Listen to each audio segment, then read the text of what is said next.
Checks spoiled kids. What was your reality checks? When I was complaining to a college classmate about how my laptop battery wouldn't last for a whole class and I was really hoping for a new one from my parents for Christmas.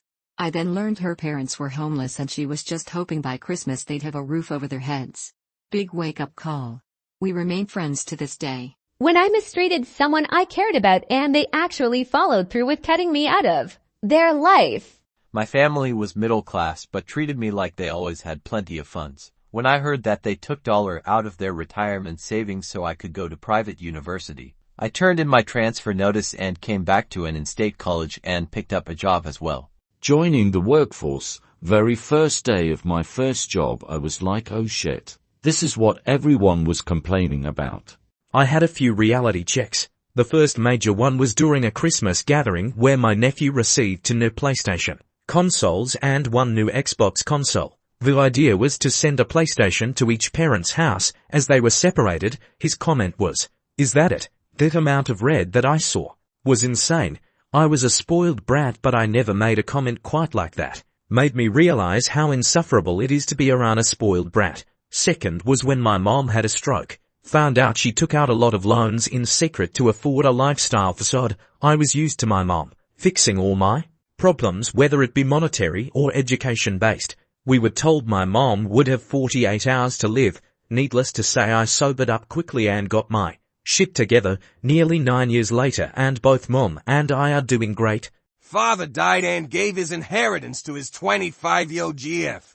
My mom got seriously ill in cancer and ended up in the ICU for 5 months. I had to get my shit together real quick now that she couldn't fix my messes anymore. When I discovered things like electricity and water come with monthly bills. Sometime when I was a teenager, I realized my experiences growing up was not like other kids. Some of my friends said I was rich and I honestly didn't see it at the time. I thought my parents' house was average, but it wasn't. Living in my own in one of the most expensive cities in the planet was a baptism by fire. You learn very quick where your dollar should go and where it shouldn't. When my father died, I suddenly went into protective mode for my mother and younger siblings. My mom had always been ASAHM, and although we had an amazing support system from her family, emotionally I was not equipped for such a loss. My younger brother also switched majors, quit partying and cutting class, and started a very successful business. The sense of responsibility was overwhelming. My dad's diagnosed with debilitating disease and can no longer work. Removed. I have a now retired hard-working dad and had a lovely stay-at-home mom. She passed away from cancer when I was 14. That was 12 years ago. It was right when I was starting high school. Put a lot of things in perspective. The jet skis would go around 80 miles per hour. At the time you could race stock or mod. This is during one of his pro years. But I don't think he did very well.